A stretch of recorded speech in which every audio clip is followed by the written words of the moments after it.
Hi, everybody. Welcome to Next to Media. I'm Mike Shields. I'm here with my new regular experimental guest, Emily Riley, consultant to the stars. Emily, how you doing? Hey, Mike. Nice to see you again. What's going on? We will have some things to talk about, I think. There's been some things going on with Google. There's a million directions here. I wonder where you want to start. I find it, here's what I think is ironic, is they are in the middle of two trials. They've actually been found to be a monopoly company in ad tech. They're in the middle of the search trial, and this cookie decision comes out, which is crazy, and that it's taken so long, and but it's crazy to me that their action is going to totally change competition in a market, which is exactly what the feds are trying to stop them from doing in these other pieces.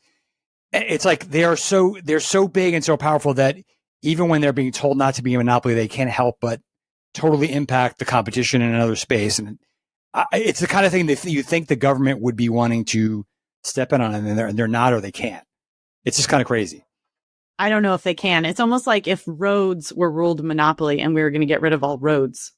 Because that's like the role that cookies play. They're so fundamental. So fundamental. It's literally the way that everybody transacts. And it's been so long that the tech is pretty fundamental to a lot of different parts of the business.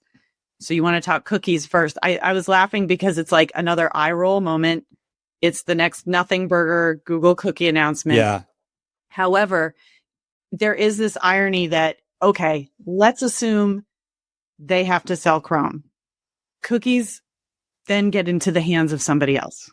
Yeah. This whole problem opportunity becomes someone else's, which is. Yeah. I mean, it's funny because you hear so often, well, cookies really don't matter anyway because you can't. They're shrinking and you should be moving away from them. Yet no one can stop. It's funny. I feel like this is a victory for people that procrastinate because no, it's true. How many times did you hear like, oh, we should be, everyone should be doing testing and trying new alternatives, and then like no one was, and now they're probably feeling really really smart. But, well, I mean, cookies play a role, but that doesn't always they're the best option. Yeah. They're not super accurate. They're not super stable. So it isn't a bad thing if you spent the last 7 years or whatever building up your first party data and building some ID or attaching some ID that's way more stable. And that also works on other channels. Like you want to like something on the, on a mobile platform or on CTV to be compatible with what you're doing on digital. Both seemingly important for the future. Third-party cookie is not your friend, so the world has kind of grown up and around third-party cookies. You use them because you can, but if you're still completely reliant on third-party cookies, you're missing a lot of, understanding your full audience, multi-channel measurement, a whole bunch of different things. It definitely sucks if you spend the last few years building up a cookieless alternative product that was meant to be the future, and now I saw somebody on LinkedIn saying that everyone should invoice Google for that work, which is kind of funny.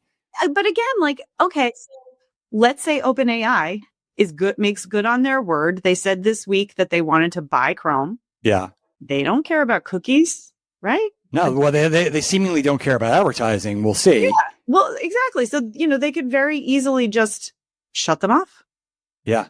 And so it's not like all of a sudden cookies now are going to be here until the end of time. We still have other rulings that could come in, like the trial Google is in right now for search. Right. That will have a much more definitive effect on what happens with third-party cookies.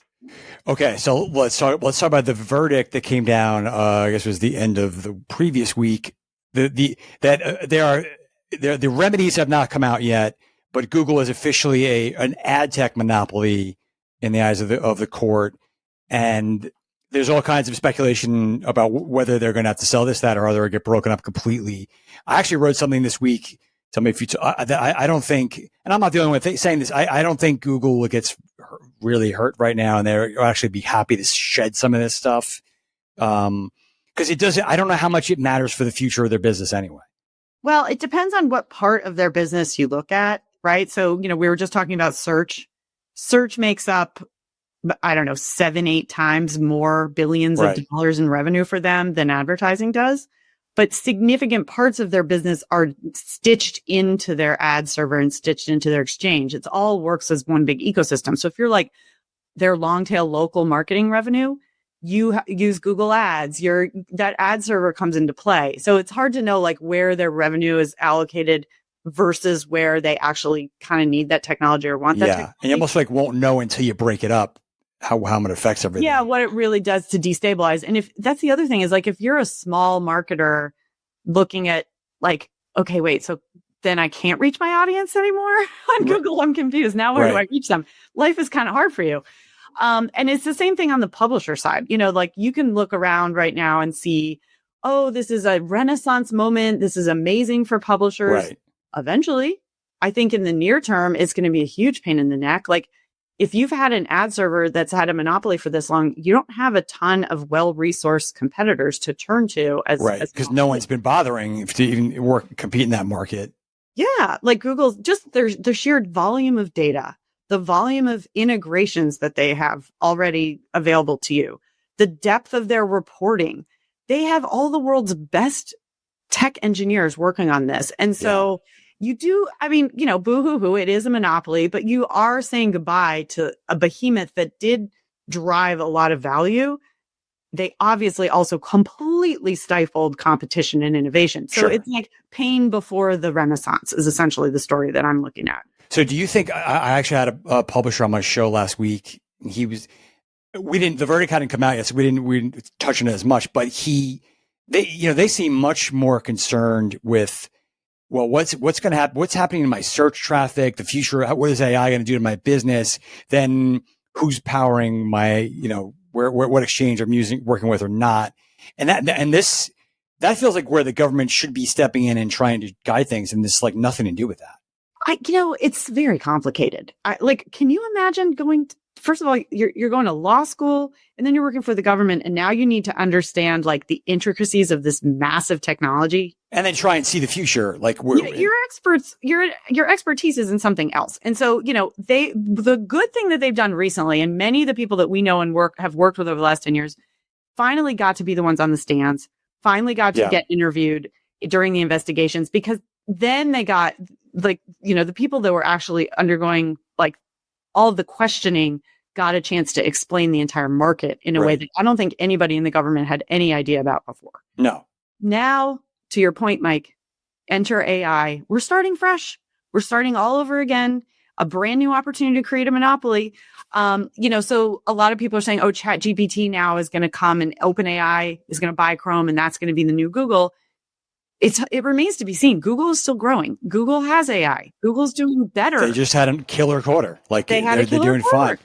And I was just looking it up. Depending on how you kind of look at the volume that OpenAI gets, because prompts can mean anything. Like marketers can use prompts to, create a marketing document. My son uses it to cheat on his tests. Who knows? Mm-hmm. So it's like not exactly search, but like Grok is listed as a bigger AI tool right now. Yeah, which is kind of nuts. Yeah, so they're great at the press, but it's not clear to me who's going to be the AI winner.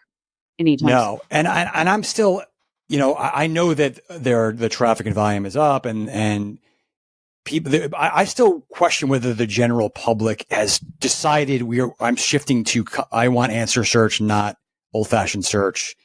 Google's a hard habit to break, number one, but it's also besides like trying to cheat on tests and write things. There's a limited number of use cases, I think, for the average person today. Well, it's interesting. I love stats. It's in my background. I can't help it. So I'm looking at Gen Z, right? They search on Google 25% less than Gen X. Okay. That's pretty significant. One of the first places they go, YouTube. Yeah. And TikTok, right? TikTok, social media, and AI. So you do see like these younger generations, they don't give a crap about websites. And Google search was designed to send you to a website. Yeah. They want answers and they don't care if it's in video format. They're totally cool with that. I know it's funny because I find that so inefficient. I'm like, why would you? Yeah. If I'm trying to find a restaurant or something, I could see going to TikTok, but I'm like, why do I want to sit through these videos? But that's how their brains are just different, right? And their habits are just different. Yeah. So are you going to go explain to a regulator, look, I know Google search is a monopoly and you want to break it up. YouTube is now being used as a search engine. Yeah. And it's always been really the second biggest search engine. 100%. The other thing is Amazon. Amazon is now, you look at an eMarketer forecast and search, any retail search, Amazon is a number one. Yeah. If you look in the retail media category, they're as dominant as you can be. And they're doing the playbook of, you got to use our DSP and our cloud thing. It's a stack. Yep. Is that illegal? Is that down the road? Is that another monopoly? I don't know. Well, it's like, if you're the advertiser, you're looking at it from, where can I put my ad dollars? You don't really care. No. Like, you're saying, oh, okay, I have these choices. I don't see myself as having one choice. So the advertiser might say, no, this isn't a monopoly for me. Yeah. I have all the media companies, Amazon included. I have retail media, Amazon included.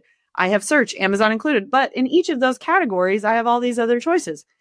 But then from our perspective, looking at it from the ad tech world, you start to see Amazon eating everything and taking over just the way Google did. Right. Yeah. If you're in our universe, it feels like, oh my God, the dominance is clear. Yeah. But and brands don't have this, well, I need to do the right thing for these marketplaces. They're just trying to get through every quarter. I know we've tried so hard, and I do believe in the value of the free press. So obviously you do too, Mike. And, advertisers will nod and like have that sympathetic smile. And then they're like, yeah, but we're going to block news that we don't like. Yeah, I'm not going to go to bat for that industry because they have their goals. They don't want to get fired because they were really nice to news. It's sad, but it's the reality. And so then that's where regulation should be managing whether or not these tech companies in the middle are coming up. Like, is there any other industry where the tech companies in the middle are so powerful? It's hard to think of one. No, they're the dominant economy in so many ways, and there's only going to be so many. Only the big guys are going to be able to compete in this future AI world. It seems like, which is well, that's like the tech conundrum. The more resources you have, the more resources you have, so you can build and build and build, and everybody else stays small. Back to what's happening with search with the ad servers right now. Like, who wants to go to a small ad server? You mentioned ad servers. A little bit lost in the Google noise is the Magnite SpringServe thing, which you brought up. It's an interesting one. On the one hand, it's like a small integration seemingly in the ad tech universe, but it is. I don't want to call it monopolistic, but it's more along the lines of trying to bring pieces together to lock in demand and brands. What do you make of that, and does it mean anything? Yeah, I mean, it's funny. It mirrors what Google is getting in trouble for this week. Yeah. So SpringServe is a pretty popular ad server for CTV, for advertisers that want streaming. They're like, it's like a freewheel competitor, right? It was an upstart that's gotten bigger. Yeah, they were actually part of, it was also Yellowhammer. It was like a small independent startup. It's pretty good tech. And I think what Magnite has said is, we just had a lot of shared customers. A lot of people on the CTV side, streaming side, were using this because it was kind of easy to use. It was open. And, you think about where Magnite plays, they play in the long tail a little bit more. They obviously have top tier partnerships, but when it comes to volume, SpringServe was the server for like the smaller players. Right. And so what they're really doing, you're right. It's like, well, it's just easier to log into one UI. It's easier to be able to port data and have, unified reporting. Fully true. Totally true. They aren't in a situation where they own crazy amounts of traffic and properties like Google did. Yeah. Where they then lord over everyone and have control. It does seem like it's streamlining things. I think the more interesting thing is if you look at the DSPs and SSPs out there, how they're going to be shifting over the next couple of years. How are they going to try to gain market share? There was actually an article that came out, I think it was in Adweek. It was like the winners and losers post Google. Yeah. And they're saying SSPs are going to be big winners. Publishers are going to lean in. I actually read the same piece. I was a little bit thrown by that because I felt like, well, yeah, there is going to be a market up for grabs, but then it's been a consolidation wave in recent years, or not even recent months. But so I was thinking there's going to be fewer winners. And I also, my initial thoughts were anybody that had these alternative IDs were going to be hurt by this. But that seems to be the opposite of what people are saying. Why SSPs are stronger, perhaps, in your mind? Well, I do think that publishers are strapped for resources on the tech side. Yeah. So they need a partner to help them build a bridge to the programmatic ecosystem. if Google is no longer part of that, they're going to look for partners. So whether or not SSPs start buying up ad servers or building ad servers or building ad servers into their SSP offering, I wouldn't be shocked to see that more. And then they lock in publishers in totally different. It's like everything's up for grabs in their mind now with this Google breakup in the offing. Yeah, for sure. And you look at a company like the Trade Desk on the buy side. Yeah. They are essentially just like funneling demand into the universe. And so a publisher wants to get as close to that as possible. If an SSP is saying, oh, you know what, I can go around the Trade Desk. I can build, like, think of PubMatic. PubMatic now has Activate. It's half their business is to go direct to the advertiser. It's like you just see all these shifts happening. Which is the Trade Desk was trying to do on the other side of things. They're trying to do it in the opposite direction. Now Magnite's sort of trying to lock in CTV. So you see all this land grab happening where everybody's trying to shrink the supply chain. Advertisers and publishers want to get closer together. Publishers want to pay less for tech. Advertisers want more transparency.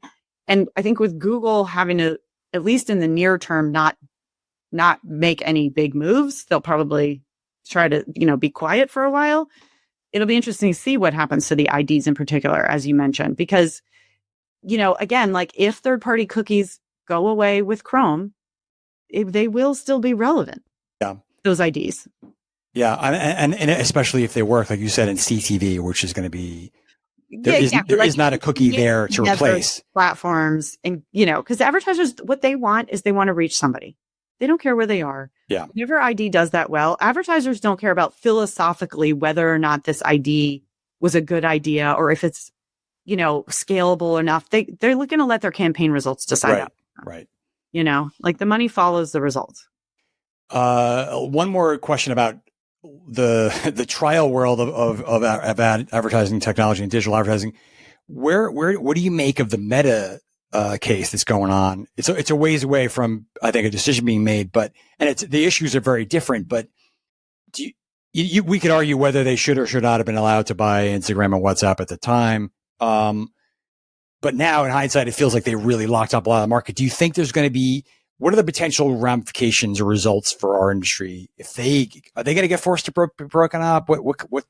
Yeah, it's interesting. They have a ton of money, and it's weird. It's like they have launched 1,000 million trillion little brands, individual podcasters.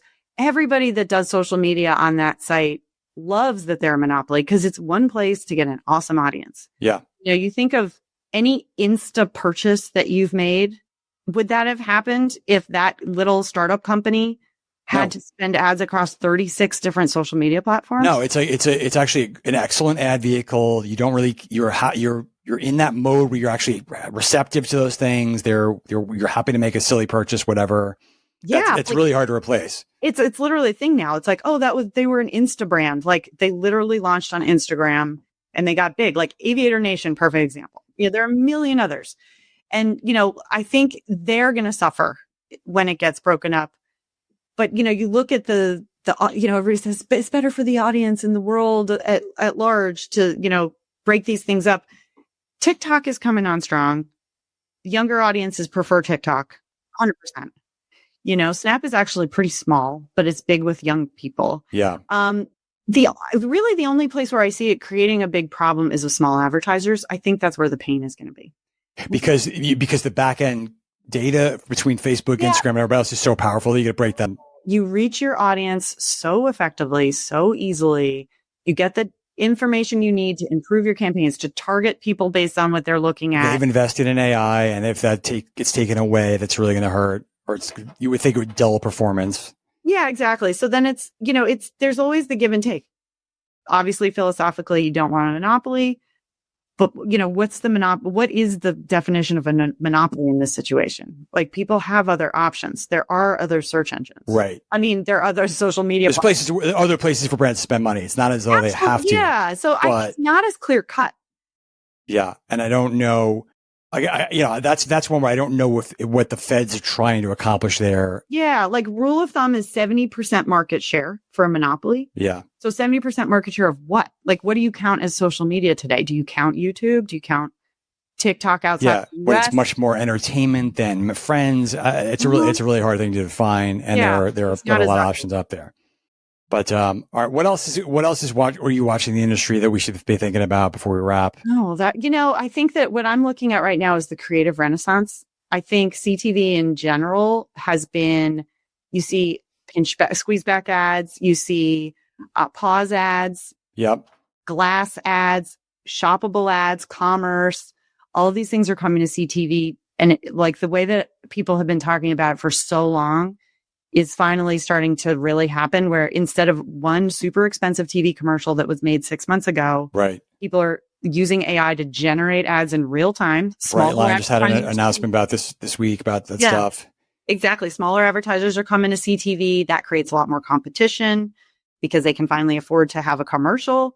Right. You can, and I think too, younger generations are now looking at the TV screen as an interactive screen. That's a market change. Yeah. Because that would be a pretty dramatic, just what the medium is for and what it's about. Well, if that takes hold, that will really change things. And hopefully that gets us past the, what's been the early problem with CTV, which is the same ads a million times, and it's irritating. I welcome interactive, fun, useful ads on my screen. Yeah, hopefully we get away from the stalkery kind of weirdness that's been happening, just like it used to on the open. Right. Yeah. All right. That's a hopeful note to end on. Emily, great stuff. Let's do this again. Thanks for your time. Absolutely. Thanks, Mike. Have a good one.